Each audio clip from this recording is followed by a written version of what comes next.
الحمدللہ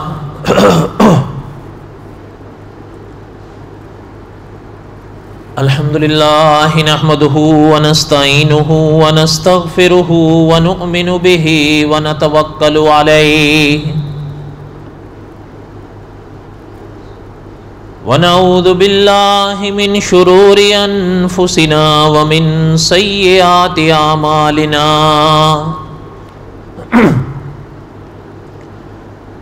من يهده الله فلا مضل له ومن يضلله فلا هادي له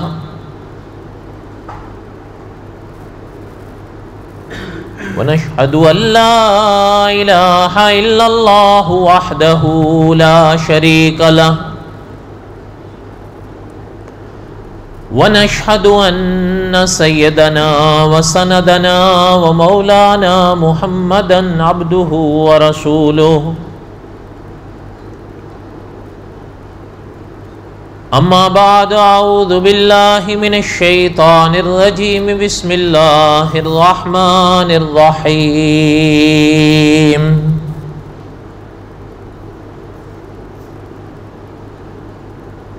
الف لام را تلک آیات الکتاب المبین انا انزلناه قرآنا عربیا لعلکم تعقلون نحن نقص عليك احسن القصص بما اوحینا الیک هذا القرآن وَإِن كُنْتَ مِن قَبْلِهِ لَمِنَ الْغَافِلِينَ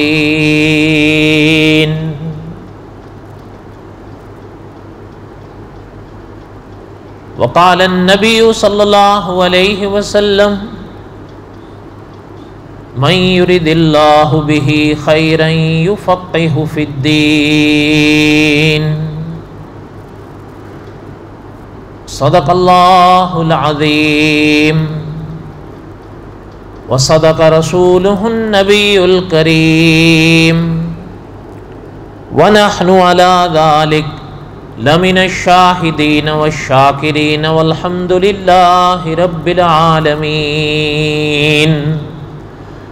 اللہم صلی علی محمد وعلى آل محمد كما صليت على إبراهيم وعلى آل إبراهيم إنك حميد مجيد اللهم بارك على محمد وعلى آل محمد كما باركت على إبراهيم وعلى آل إبراهيم إنك حميد مجيد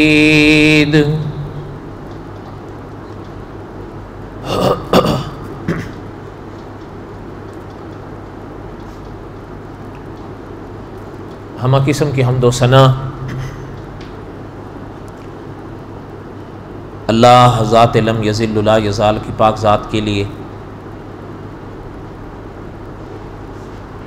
صدق دل سے لا تعداد مرتبہ درود و سلام امام الانبیاء حضرت محمد رسول اللہ صلی اللہ علیہ وسلم کی پاک ذات کے لیے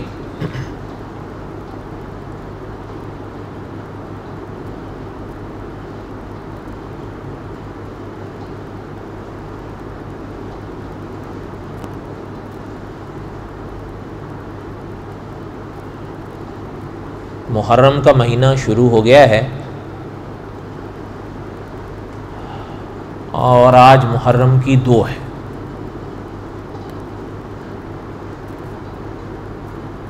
اکثر مقامات پر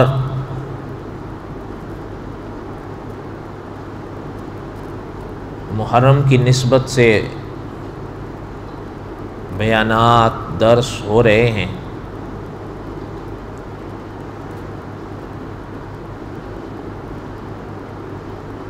لیکن بہرحال ہم اپنا رکا ہوا سبق ہی آگے پڑھیں گے انشاءاللہ۔ اگر اللہ تعالیٰ نے زندگی دی تو محرم پر مستقل درس آ جائیں گے اگر اللہ کو منظور ہوا، اور ویسے بھی اپنے اپنے مقامات پر محرم کے حوالے سے تو بیانات ہو ہی رہے ہیں اور بڑے قابل لوگ کر رہے ہیں۔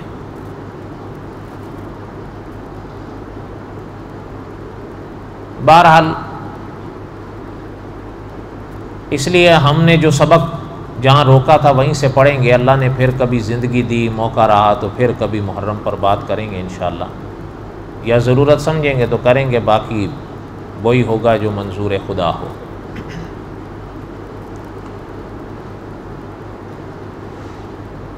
سبق ہم قصص الانبیاء کا پڑھ رہے تھے، علیہم الصلاۃ والسلام، اور حضرت موسیٰ علیہ الصلاۃ والسلام کے واقعات کو میں دوہرا رہا تھا۔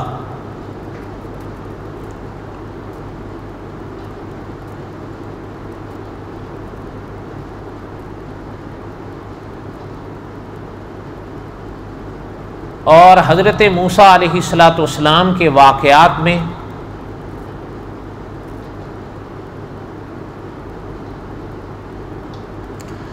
قرآن پاک میں ایک مقام پر اللہ ذوالجلال والاکرام نے ایک ایمان والے کا ذکر فرمایا ہے اس زمانے کے، جو آل فرعون میں سے تھے،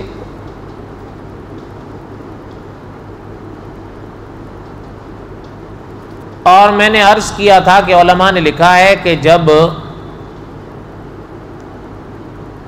حق تو بالکل ان لوگوں پر واضح ہو گیا تھا، اب ماننے والے ایک طرف اور نہ ماننے والے دوسری طرف۔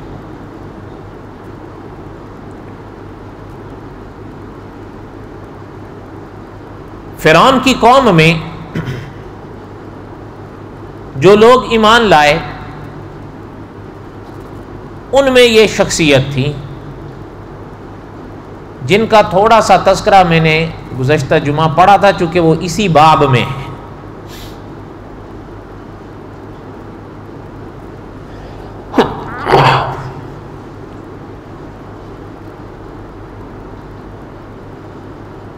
اور علماء نے لکھا ہے، اور اللہ ذوالجلال والاکرام نے خود اپنے پاک کلام میں ارشاد فرمایا کہ انہوں نے اپنے ایمان کو چھپا لیا تھا۔ ظاہر بات ہے وہ موقع ایسا تھا، اور اللہ ذوالجلال والاکرام کا فرمان ایسے موقعوں پر ایسے حضرات کو اجازت دیتا ہے۔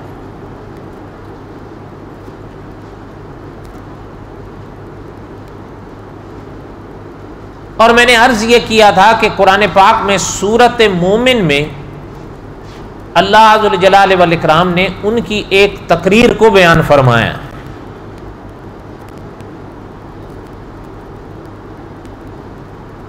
اور قرآن پاک کی روشنی میں ہی علماء نے ان کی تقریر کو لکھا ہے، اور وہ اچھی لمبی تقریر ہے، اور بالکل انہوں نے یعنی فرعون کے سامنے اور اس کے لوگوں کے سامنے بالکل حق کو اور نکھیر کر بیان کیا۔ یعنی پہلے تو وہ سب دیکھ ہی چکے تھے، اب یہ بھی بیان فرما رہے ہیں اور سمجھا رہے ہیں، جو ان کے بس میں تھا وہ انہوں نے کر دیا۔ علماء نے لکھا ہے کہ پہلے انہوں نے اپنے عقیدے کو چھپایا ہوا تھا، لیکن جب ان لوگوں نے حضرت موسیٰ علیہ الصلاۃ والسلام کو شہید کرنے کا مشورہ کیا تو اس موقع پر ان سے رہا نہ گیا، پھر انہوں نے اپنے عقیدے کو کھل کے ظاہر کر دیا۔ اور قرآن پاک میں اللہ ذوالجلال والاکرام نے ان کی اس تقریر کو بیان فرمایا، جو میں نے عرض کیا تھا کہ سورۃ مومن کو سورۃ مومن کہتے ہی اس لیے ہیں کہ ان میں اس سورت میں ان کا واقعہ ہے۔ اور بعض علماء نے یہ لکھا ہے کہ قرآن پاک میں بس اس ایک مقام پر ان کا تذکرہ ہے۔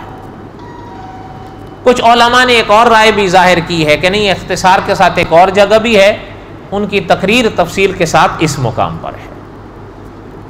بہرحال کہنے کا مقصد یہ تھا کہ جہاں مولانا عبد الرحمن صاحب رحمۃ اللہ علیہ نے لکھا ہے کہ جہاں اس زمانے میں فرعون جیسے، حامان جیسے، قارون جیسے لوگ تھے، تو اس زمانے میں ایسی شخصیتیں بھی تھیں اور پھر انہی میں سے اٹھے.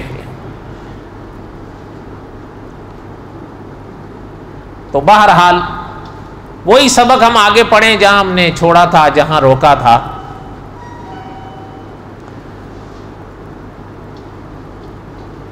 اس موقع پر جو باتیں ان خدا کے نیک بندے نے ان کو سمجھائیں، انہی باتوں کے سلسلے کو تھوڑا سا آگے پڑھیں گے انشاءاللہ. انہوں نے فرمایا تھا یا قوم لکم الملک اليوم ظاہرین فی الارض فمن ینصرنا من بأس اللہ ان جاءنا. انہوں نے فرمایا تھا کہ اے قوم، آج تمہیں حکومت ملی ہوئی ہے، آج تمہارا راج ہے اس زمین پر، لیکن اس پر اتراؤ نہیں، اس پر گھمنڈ نہیں کرو. اگر اللہ کا قہر آ گیا ہم پر تو پھر کیا کریں گے؟ پھر تو ہم کچھ نہیں کر سکیں گے. فَمَن يَنصُرُنَا مِن بَأْسِ اللَّهِ إِن جَاءَنَا. اگر وہ قہر خدا کا ہم پر آ گیا اور اللہ کی پکڑ آ گئی تو پھر کیا کریں گے؟ پھر تو یہ حکومت، یہ سلطنت ساری دھری کی دھری رہ جائے. قال فرعون ما اریکم الا ما ارى وما اهدیکم الا سبیل الرشاد. فرعون کہنے لگا، علماء نے لکھا ہے ان محترم کی بات کو کاٹ کر فرعون نے کہا کہ میں آپ لوگوں کو وہی رائے بتاؤں گا جس رائے کو میں صحیح سمجھوں گا، اور میں جو راستہ آپ لوگوں کو دکھا رہا ہوں وہ بالکل صحیح راستہ ہے. اللہ تعالیٰ معاف فرمائے. اچھا آپ دیکھ لیں کہ علماء نے لکھا ہے کہ یعنی حضرت موسیٰ علیہ السلام کی راہ کے بارے میں یہ کیا ظاہر کر رہا ہے، اور خود اپنی جو رائے وہ لوگوں کو اور راہ بتا رہا ہے یا دکھا رہا ہے یا سمجھا رہا ہے، اس کے بارے میں یہ کیا کہہ رہا ہے. قال فرعون ما اریکم الا ما ارى وما اہدیکم الا سبیل الرشاد. محترم کی بات کو کاٹتے ہوئے کہتا ہے میں آپ لوگوں کو وہی رائے دوں گا جس سے میں بالکل صحیح سمجھوں گا، اور میں جو راستہ آپ کو دکھا رہا ہوں وہ بالکل صحیح راستہ ہے. اللہ معاف فرمائے. یعنی معنی یہ ہے کہ حضرت موسیٰ علیہ السلام جو فرما رہے ہیں کہ اللہ ایک ہیں، اس کے سوا کوئی نہیں، یہ اللہ معاف فرمائے غلط راستہ ہے، نعوذ باللہ. اور وہ جو خود کہتا تھا انا ربکم الاعلی، اور خود کہتا تھا میں تو اپنے سوا کسی کو خدا نہیں جانتا کہ کوئی اور خدا بھی ہے، نعوذ باللہ، نقل کفر نباشت. اچھا یہ صحیح راستہ ہے. حضرت موسیٰ علیہ السلام اللہ ذوالجلال والاکرام کی وحدانیت کو پیش کرتے تھے اور اللہ کی عبادت کی دعوت دیتے تھے. اللہ معاف فرمائے حضرت کی راہ کے بارے میں اس کا کیا اظہار، اور خود بت پجواتا تھا، وہ صحیح راہ، اس کو صحیح راستہ کہہ رہا ہے. کسی درس میں نے قریب ہی میں عرض کیا تھا کہ ہندوستان میں مفتی ساجد قریشی صاحب ہیں، وہ ایک دفعہ فرما رہے تھے کہ ایک ہوتی ہے کم فہمی اور ایک ہوتی ہے کج فہمی. حضرت فرماتے تھے دنیا میں کم فہمیوں کے علاج ہیں، کج فہمیوں کے علاج نہیں. کم فہم تو علاج ہے بھئی، ایک شے کا پتہ نہیں ہے، معلومات نہیں ہے، آپ پتہ کر لیے یا آپ کو پتہ دے دیا گیا تو کم فہمی ختم ہو گئی. لیکن ایک کج فہمی ہے، فہمی الٹی ہے، سوچ ہی الٹی ہے، اس کے علاج نہیں ہے. آپ کو کوئی یوں کہے نہیں ہے تو نہیں ہو، اور یہ خطرناک مسئلہ ہے. کوئی بات سمجھ میں آ رہی؟ وَقَالَ الَّذِي آمَنَ يَا قَوْمِ.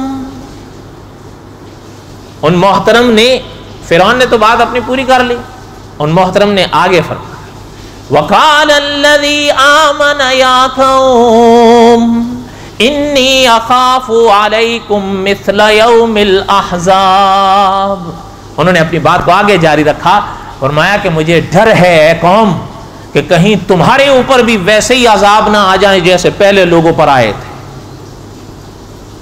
مثل داب قوم نوح وعاد وثمود والذین من بعدهم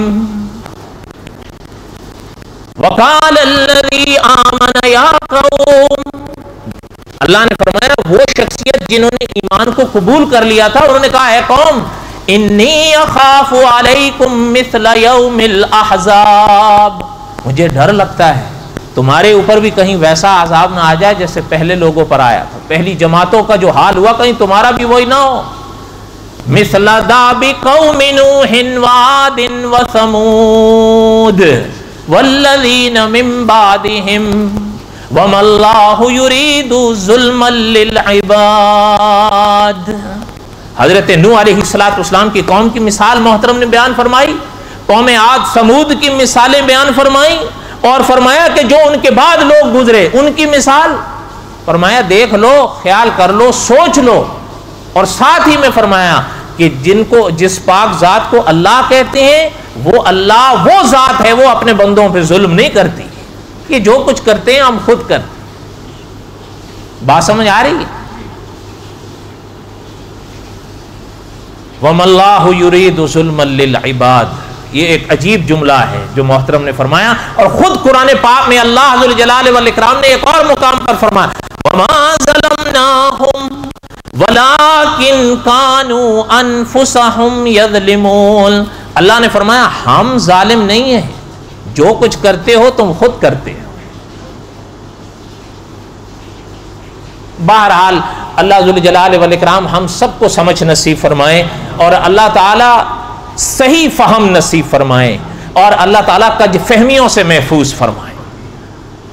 ابھی یعنی آپ دیکھ لیں کہ محترم نے، میں نے جیسے پہلے عرض کیا، ہر لحاظ سے جو ان کے بس میں تھا اپنے لحاظ سے سمجھا رہے ہیں ان کو.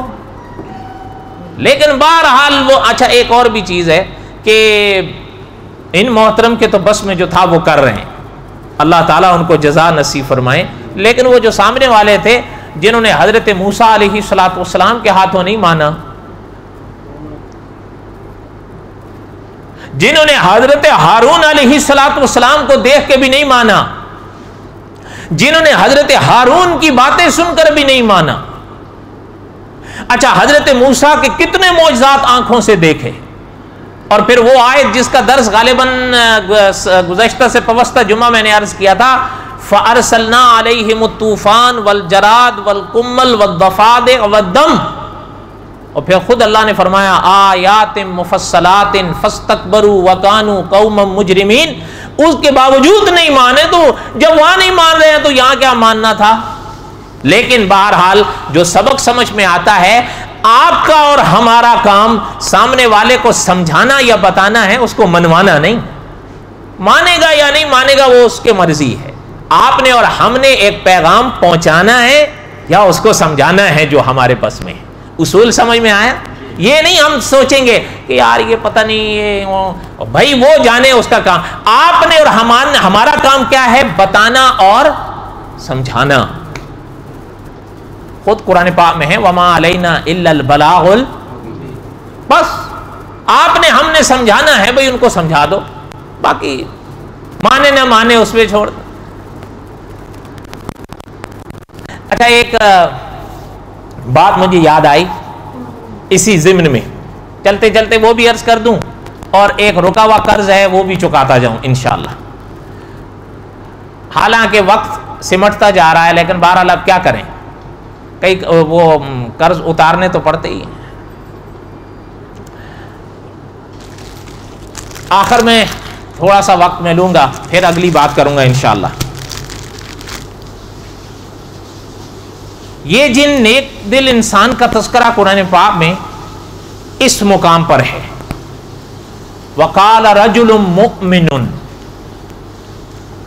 شاید میں نے گزشتہ درس میں عرض اتنا کیا تھا، نہ کیا ہو تو ابھی دوہرا دیتا ہوں، اگر کیا ہوگا تو چلیں. قرآن پاک میں ان کا نام نہیں ہے، علماء نے بھی یہی لکھا ہے، بلکہ آپ کے ملک کے سب سے بڑے مفتی نے بھی یہی لکھا ہے کہ ان کا نام قرآن میں نہیں، کتابوں میں آتا ہے، اور غالباً 3 قول اقوال ملتے ہیں ان کے نام کے بارے میں، 1 2 3، واللہ عالم، اللہ بہتر جانتے ہیں کہ ان کا کیا نام تھا۔ بعض اکابر نے ایک کو لیا، بعض نے دوسرے کو لیا، بعض نے جو ہے ایک تیسرے نام کو زیادہ ترجیح دی، بہرحال اللہ بہتر جانتے ہیں۔ قرآن پاک میں ان کا نام نہیں ہے، اللہ کی شان ہے، ورنہ کوئی تعجب کی بات نہیں۔ اگر کسی کے ذہن میں کوئی سوال یا اشکال آئے تو صاحب قصص الانبیاء نے تو لکھا ہے کہ بالکل جس طرح یہاں حضرت موسیٰ کے واقعات میں ان کا واقعہ بلکہ پوری ان کی تقریر ہے، لیکن ان کا نام نہیں، تو کوئی حیرانگی یا تعجب کی بات نہیں۔ قرآن پاک میں تو حضرت خضر علیہ السلام جیسی شخصیت کا بھی واقعہ ہے، اور وہ بھی صرف حضرت موسیٰ کے ساتھ ہے، اور پورا مفصل واقعہ ہے اور بڑا شاندار واقعہ ہے، لیکن قرآن میں محترم کا نام ہے؟ بولو، حضرت خضر کا نام کہاں ہے؟ نام تو نہیں۔ اللہ کی مرضی، اللہ کا کلام ہے، اللہ نہ لے نہ لے۔ خیر، کہنے کا مقصد یہ تھا کہ جن محترم کی یہ بات میں عرض کر رہا تھا کہ قرآن پاک میں جہاں ان کا ذکر ہے وَقَالَ رَجُلٌ مُؤْمِنٌ مِّنْ آلِ فِرْعَوْنَ، اتنا تو پتہ چل جاتا ہے کہ وہ آل فرعون میں سے تھے۔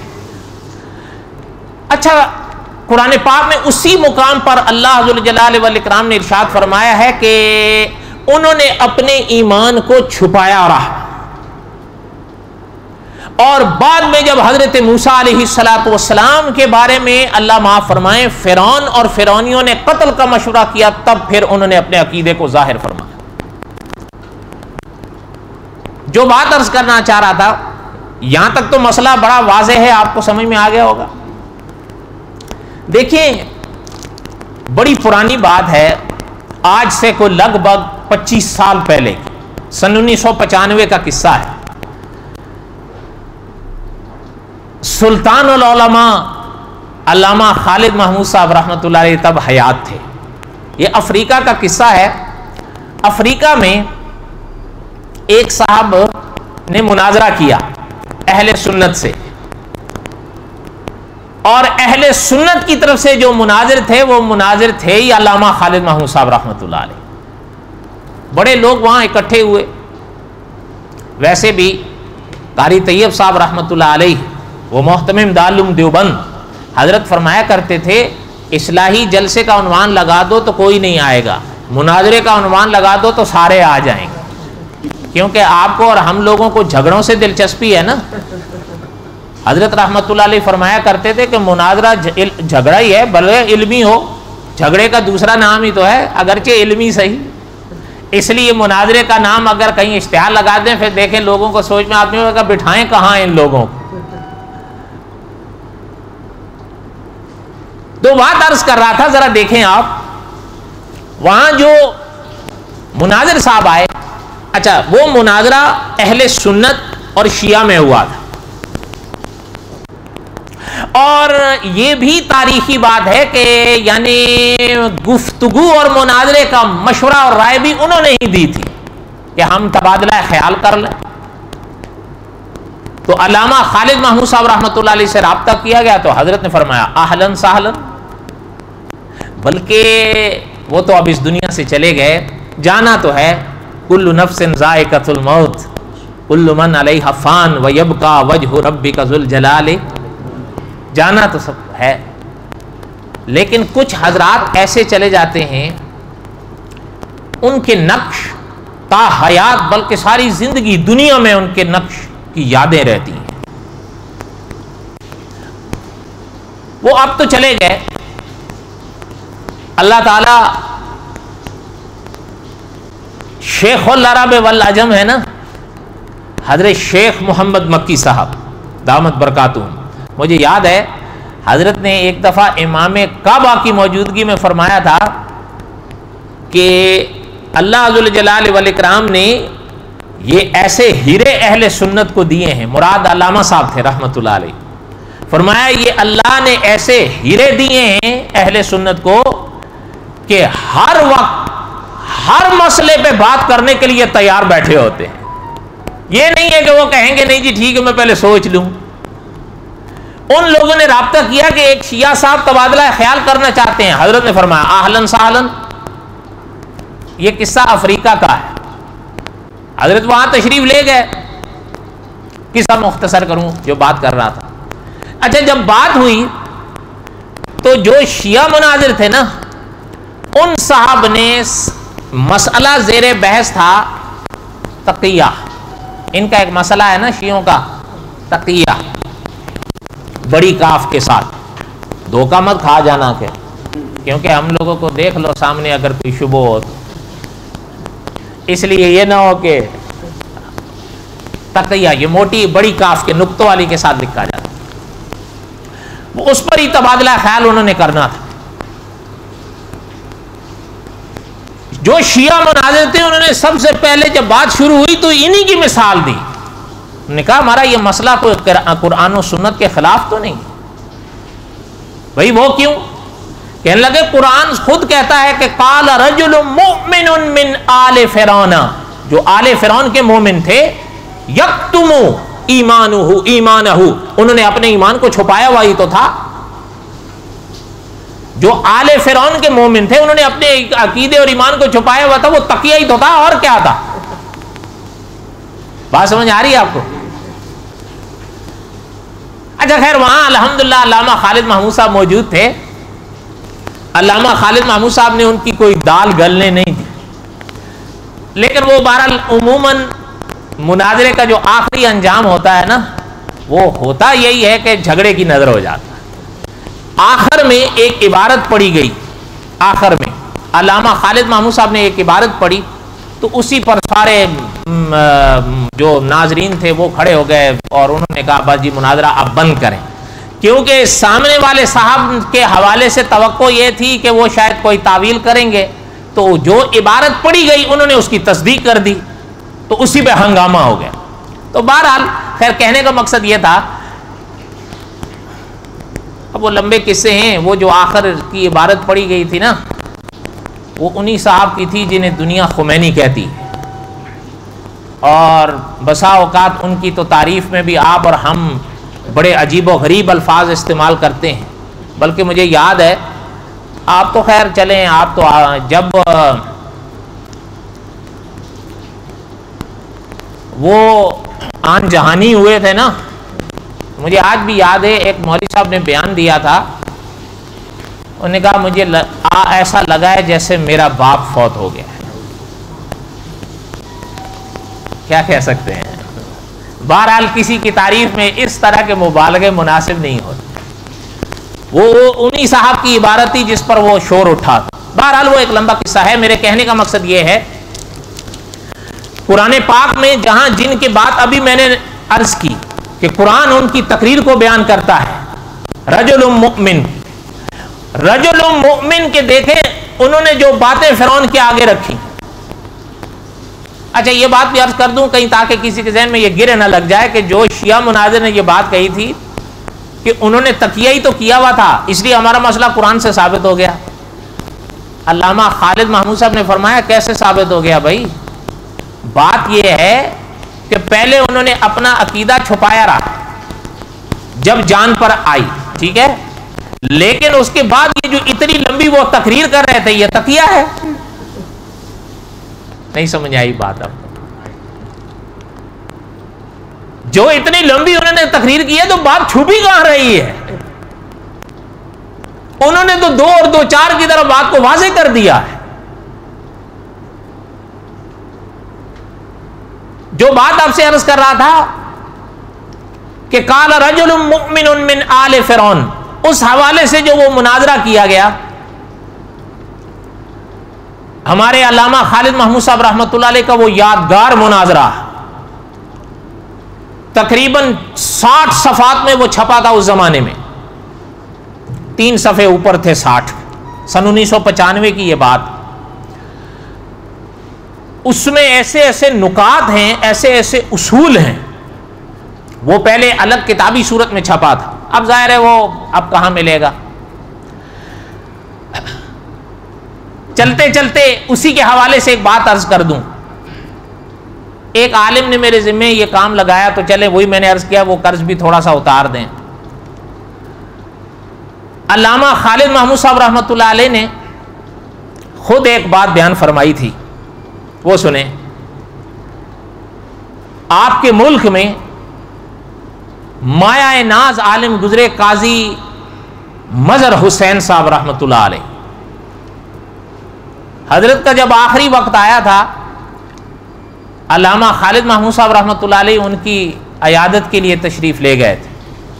اس موقع پر قاضی مظہر حسین صاحب رحمۃ اللہ علیہ نے بالکل ایسی دو موٹی موٹی جلدیں علامہ خالد محمود صاحب کے دامن میں ڈالیں، اور حضرت نے فرمایا تھا کہ جس علاقے میں ہم رہتے ہیں یہاں صحابہ کے خلاف زبانیں بڑی بے دردی سے چلیں، اور ایک قرض تھا جو ہمارے ذمے تھا کہ ہم نے وہ اتارنا ہے، لیکن اب میرا تو آخری سفر ہے، مجھے موقع نہیں ملا، اب مجھے چلنا ہے، لیکن میں وہ قرض آپ کے حوالے کر کے دے رہا ہوں کہ آپ وہ قرض ادا کر دیجیے گا۔ مانا یہ تھا وہ دو کتابیں تھیں ان کی طرف سے، اس کا جواب لکھنے کی فرمائش کر رہے تھے قاضی صاحب مرحوم۔ علامہ خالد محمود صاحب رحمۃ اللہ علیہ نے لکھا ہے، فرمایا جب وہ کتابیں دیکھی تو اتنی دو بڑی بڑی جلدیں، فرمایا مجھے خیال آیا کہ میں اپنی کتابوں پہ کام مشکل سے کر پا رہا ہوں تو پھر اس کے لیے وقت نہیں نکل پاتا، تو یہ فرمایا پھر قاضی صاحب مرحوم کے چہرے کی طرف دکھا تو دل نے ایک خیال دیا کہ سفر آخرت پہ جانے والے مسافر کو نہ نہیں کرنا چاہیے، تو فرمایا میں نے وہ لے لی۔ آج وہ خود بھی چلے گئے، اللہ تعالیٰ اور کی قبر پہ کروڑوں رحمت نازل فرمائیں، وہ قرض ان دو جلدوں کی صورت میں پورا کر کے چلے۔ یہ 1100 صفحات کا ذخیرہ ہے، یہ قاضی صاحب مرحوم رحمت اللہ علیہ کے اس فرمان کو حضرت نے پورا کیا، 1100 صفحات کا یہ ذخیرہ ہے۔ اور علامہ خالد محمود صاحب نے فرمایا تھا، مجھے آج بھی یاد ہے، حضرت نے فرمایا تھا ان کا کوئی اعتراض ہو اور اس کا جواب اس میں ہم نے نہ لکھا ہو وہ بتاؤ۔